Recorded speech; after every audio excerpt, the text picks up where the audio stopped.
I knew that I would find you up here, Lady Mio.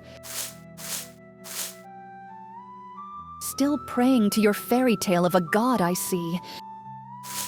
Rena, I can assure you that the God that I worship is indeed real. He has made himself known to me through the reading of his word as well as through creation itself. Creation, huh? And do you have any scientific proof that this god of yours even exists because of creation? I know that you are an educated religious scholar, but you religious scholars are clueless when it comes to actual science and realism. Rena, do you see those homes below us? Yeah, what about them? Allow me to demonstrate. Science can tell you that those homes were built by a builder. Even though we may have never met the builder, we can confirm that these homes were designed and constructed by an intelligent being. And when you look at creation, the sun, moon, stars, animals, humans, and all the complexity of nature itself, you can see that it was designed by a creator that is highly intelligent, even though we have never met that creator. God makes himself known through creation, as well as through the reading of his word, the Holy Bible. Psalm 19:1 says, "The heavens declare the glory of God, and the sky above proclaims his handiwork." When we look at the sun's warmth, the moon's calm light, the countless stars, and the life that fills the earth, animals, birds, and even us, we see a canvas painted by God himself. Creation is God's great sermon, always speaking, always pointing to his power and love. Every sunrise whispers his faithfulness. Every star reminds us of his infinite majesty.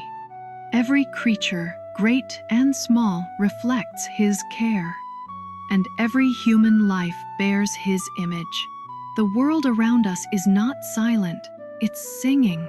The heavens and the earth are proclaiming God's glory for all to see. Wow, someone is very defensive today. I never seen this side of you, Lady Mio. Well, I must.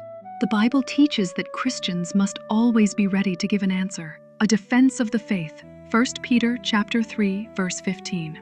This command is not just for academics, great theologians and scientists. It is for everyone. God expects the average Christian to be able to articulate a logically cogent reason for his or her faith. Now hold on. Wait a minute. Is your so-called Christianity even rationally defensible? I mean, evolution has been established beyond doubt, with mountains of scientific evidence from fossils, genetics, and observable natural processes. So how can faith in divine creation stand up to reason in the face of modern science? Christianity is not opposed to reason. In fact, it rests on it. Evolution explains natural processes, but it cannot explain why the universe exists, why life began, or why human beings have consciousness, morality, and a longing for meaning. Creation teaches that behind the natural order stands a purposeful creator. Science describes the how. Faith reveals the why. Far from being irrational, Christianity gives a foundation for truth, morality, and the very order that makes science possible. Again, I am still waiting for you to provide me with some unique scientific evidence that supports your Christian worldview. Everything that you just said seems so broad and surface-leveled. Very well, but remember, these are evidence, not ultimate proof, and please try to keep an open mind. Why, absolutely, Lady Mio. I promise to listen very carefully. Don't forget that I am your cybernetic engineer that you hired to create these teleporters so that you can explore places like these, which means I can assure you that you will have my undivided attention. That's good to hear, Rena. I will start with the natural evidence that supports creation and pause to see if you have any questions. Does that sound reasonable to you?